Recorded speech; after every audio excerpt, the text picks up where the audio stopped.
Lab Rats was an interesting show, and those who have seen it know that it is, and for those who haven't seen it, here's the breakdown. Leo Dooley moves into his stepfather's house after he, Donald Davenport, and his mother get married. Leo soon meets his three step-siblings, Adam, Bree, and Chase Davenport. They all have chips implanted in their necks, giving them a range of powers from superhuman strength to super intelligence. Now, the show is by no means a masterpiece, and some of the episodes are just not it at all, but this show does its job to entertain kids, and mostly kids, but some jokes are more mature as the season goes on. Now, the title will definitely not shock many people because Disney doesn't really take mature things in their older shows seriously, and Lab Rats was definitely a victim of that. And I know I just said this was a kid show, and that might be used in the show's defense to make this the jokes that it does and not take them seriously. But if people can make theory videos on how Phineas and Ferb are dead and Candace is a schizophrenic, imagining them building all of their crazy inventions, and that's why their mom can't see it, then I can do what I want with a live action show using abuse to make jokes. So let's get into that, because I think this needs to be mentioned. So I decided to make this video after rewatching this show, as one does, and a line from the Bionic Island season of the episode has Chase say this. And in the laugh track, I find the scene a little uncomfortable and frankly not a laughing matter. Chase has always been the punchline of almost every joke in this show, whether it be a character saying they don't care about his academic achievements or physical humor by having Adam throw him across the room or do harm to him. Now, not only is it the characters who bully Chase, it's also the writers, and use him to make pointless conflict that could have been avoided if other characters paid attention to Chase and treated him like an actual human being. So here are some examples of characters ignoring Chase and his needs, then blaming him for when something goes wrong, and then him learning a lesson from what he has done. And episodes where they mock him excessively about girls, or when Adam and Bree make Chase look crazy so girls don't interact with him. Season 1, Episode 7, Exoskeleton vs. Grandma. In this episode, Leo learns Donald and Chase work together every year to present to robotics companies what they have made and sell them to those companies. This year, Leo wishes to participate in the year's meeting. Douglas agrees and Chase sabotages the newest invention, an exoskeleton suit for potential military use. Now, all of this could be seen as Chase's fault, as it was just 1 year and he had definitely overreacted to this choice. But I think it's also Donald's fault after he made Chase the most important person for the call, making him the product specialist, set designer, chief demonstrator, and insanely happy spokesmodel. His words, not mine, and he's been doing it every year, longer than Leo has been Donald's stepson, and Leo wanted to be included at the very last minute. So to save this, Donald could have just told Leo, since it was very last minute, he could join next year and make room for him. But Donald doesn't do that, and he includes him anyway, even after Chase expresses that Leo has no experience, which he doesn't. Later in the episode, they change the plans around on Chase without telling him, making him feel even more excluded, after he went out of his way to include Leo in the scripts he wrote for them. Frankly, they used this scene to make fun of Chase's over-planning, but he still made room for Leo's last-minute inclusion. And being excluded after doing all you can to accommodate change doesn't feel good. I'm sure everyone knows that feeling, and this show uses it to make the conflict of this episode. Chase has many reasonable concerns regarding Leo's inexperience and inability to not break stuff, but Donald pushes it off like it's no big deal. He then presents the exoskeleton, something Chase helped to design and build, now not even getting the chance to present it because of Leo. Donald does make a valid point as well, saying how Chase has done it every year, and to let Leo demo one thing isn't that big of a deal, but Chase still makes a more valid point than Donald. He thinks of Leo's safety, and sure, some of that is to get Leo out of the presentation, but he's still right about Leo's inexperience with demo tech. Need I remind you?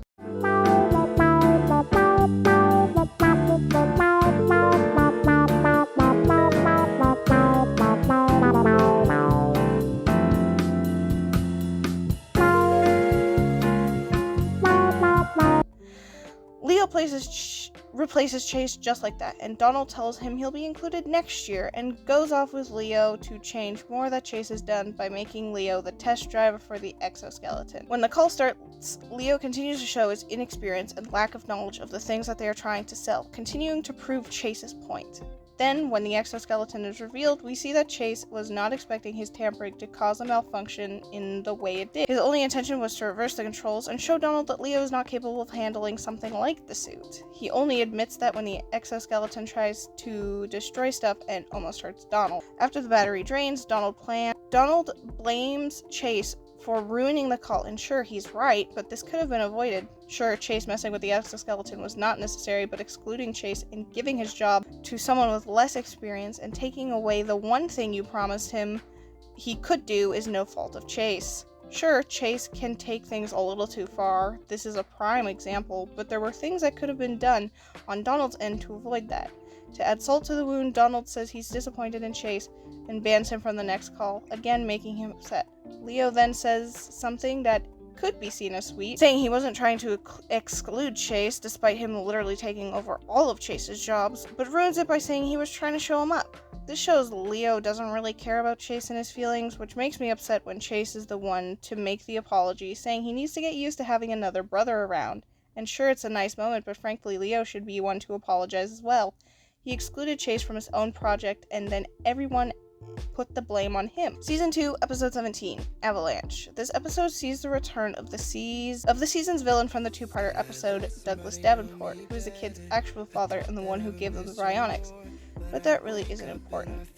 In the episode, Donald and the team really show the fact that they don't care about Chase and what he brings to the team with the flash glues joke. And I think the reason this episode really shows the family's dislike of Chase is because later when Chase goes out on his own to the Arctic to find a mineral Donald needs for a freeze ray, the reason he goes out on his own in the first place is because Bree, Adam, and Donald essentially tell Jake he is useless and go on their merry way. What I think makes it worse is the fact that Chase is the one who makes the plan and tells Adam and Bree how to execute them, because without him, they wouldn't be able to do half the missions they set out on. Again, he's the one with the super intelligence, so he's kind of the most important. The amount of times they would end up dead if it weren't for Chase and his abilities, but they act like that doesn't matter, is insane. Chase rightfully explains how he doesn't feel appreciated and how he feels he is taken for granted by the team and Donald for their successes. And that's when they have the horrible flash glue joke. Donald explains how there's a storm coming in and how he's canceling the mission to the Arctic to get the element he needs for his invention. Chase insists that they can do it, and Bree continues to use a joke that was never funny in the first place, and this prompts Chase to go to the Arctic to get the element on his own. While he is there, no one notices he's even missing until it's far too late, and Chase is in the thick of the storm. They tell him to come back because it's too dangerous, and Chase says he's trying to prove that he's more than just have a lot of flash, but you're the glue that holds that flash together. You're flash glue. This eventually gets Chase buried in the snow. When Chase is under the snow and waiting for rescue, Douglas shows up and saves him from suffocating or dying of hypothermia, whichever came first. In Douglas's tent, he begins to manipulate Chase and turning sides to work with him. Chase may say he knows people are coming for him, but the way he almost doesn't believe his own words, and Douglas only adds on to that doubt when he shows Chase that Bree and Adam are leaving the Arctic without him. Douglas continues his manipulation by saying that he and Chase have a lot in common, namely how they are both in someone else's shadow, and in Chase's case, 3 people's shadows. Both are the youngest of their siblings and very underrated and misunderstood. Chase more than Douglas as of this episode though, and this is when it seems Chase switches sides after Douglas gives him a proposal, saying that he can unlock more of his bionic abilities to make him better.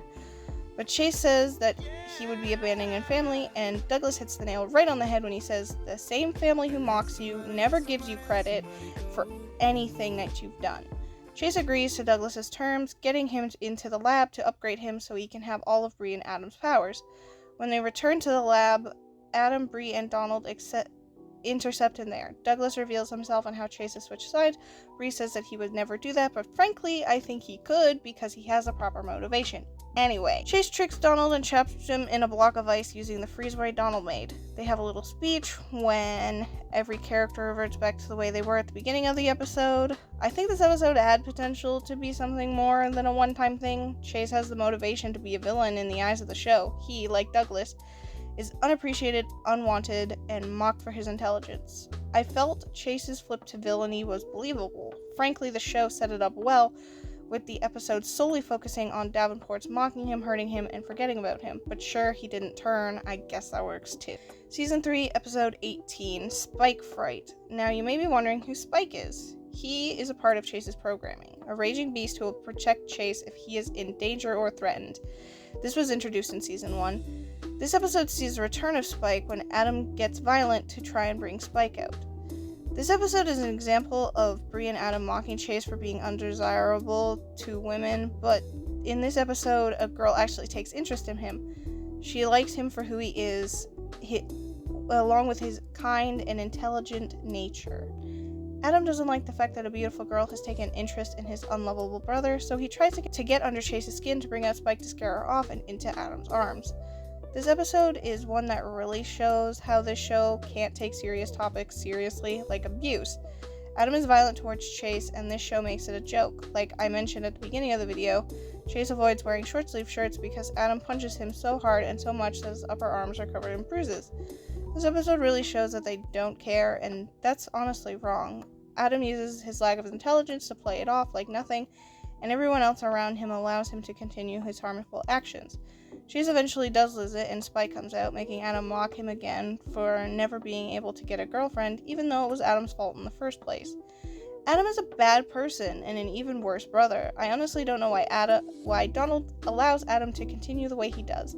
Donald is an adult. He should know what Adam is doing is wrong and do something to correct it. Season 4, Episodes 13 and 14, Bionic Action Heroes, Part 1 and 2. In these episodes, Douglas's old girlfriend shows up to the island with an actor who is to play Adam, Bree, and Chase in a movie of their lives, and all he needs to do to get to know them all he wants to do is get to know them a little more to portray them accurately in the film. Chase doesn't trust this guy and refuses to give him any information about him or his chip. On the other hand, Bree is infatuated with him. She obsesses over him the whole time he is on the island and gives up information about Chase's chip. I skipped over this episode, but in the season opening two-parter titled Bionic Rebellion, this guy named Sebastian takes over the island and tries to convince the other members who are part of Crane's army to turn against the Bionic heroes. They all wonder how Sebastian got this information, and Chase reveals it was he who told him. They all get angry at him, and he ends up apologizing again. It's just so annoying when Bree basically does the same thing, giving a stranger access to all the information about the bionic chips and admitting it, and no one gets upset with her except for Chase, and they defend her by saying it could have happened to any of them. So Donald is clearly playing favorites. He actively shows he cares more for Bree and Adam than he does for Chase, and all of this is played off as a joke. The next example is from the spin-off show Lab Rats Elite Force, where characters from another superhero show, Mighty Med, join Bree and Chase on a team. Anyway, Season 1, Episode 6, Follow the Leader. Now, Chase has said again and again that he was raised to be the leader of the team, and in this episode they all switch to Skylar, one of the superheroes, to be their new leader after a single mission, despite them not knowing if she is reliable as the leader for future missions. Skylar only steps up because Chase was trapped in mission control. She even says that she doesn't want to be the leader, and makes the point that she only stepped up because Chase wasn't there. But sure, just take away the one thing Chase thought he was needed for and make him feel even worse about himself, because that just does wonders for one's self-esteem. At this point, if you don't see the problem with the way Chase is treated, not only by the other characters, but by the writers, I don't know what will convince you, but it gets worse. Chase gets jealous, understandably, and decides to trap Skylar down in mission control without the others' knowledge. Oliver really makes this worse by asking who's going to lead them, completely ignoring Chase again. You see my point? This just gets repetitive. Bree during the mission says that Chase worked long and hard to be the great leader, and then ruins it by saying Skylar didn't need to because she was already a great leader. And again, Chase is the one who ends up apologizing. He even admits that he was worried he's losing his importance with how the team responded positively to Skylar being their leader. But a little change is that Skylar apologizes as well, and when they work together to get out, so it all worked out. Skylar even lies for Chase and admits she felt the same when she lost her powers, but she doesn't feel like she didn't feel like she was relevant anymore, and Chase got her powers back. And she mentions this and says that it would be mean to call Chase out for it. I think the reason why Skylar did what she did is because she's the only other character in the show who understands the way Chase feels, because she has felt like that before. Anyway, this is getting a little long. I just wanted to talk about how much I don't like the way all the characters in the show are written to ignore clearly important things, especially the way Adam just hurts Chase all the time. because Chase is smaller than him and an easy target. Dress us up however you want, like boys being boys or the fact this is a kid's show, but this is abuse, plain and simple, and frankly, Donald neglects Chase. In fact, he neglects all of his kids, but it's more obvious that he neglects Chase, really. He never just asks Chase how he's doing. There are no episodes where they talk about Chase and how he's being mistreated. How Douglas, despite being a former villain, is shown to care more about Chase than Donald, the man who raised him. This happens in Labyrinth's Elite Force, but Douglas is more of a loving father than Donald. Like, Donald can't even remember Chase's birthday. And sure, Douglas can't remember it either, but he knows his birth month, and it's the lesser of two evils. Chase is definitely a character who drew the short straw, and that's unfortunate. He's a fan favorite, and many people don't like how he's being treated. Some videos do exist on this topic already, but I thought I would just throw my name into the hat. You know, you can tell me what you think in the comments. Anyway, bye now.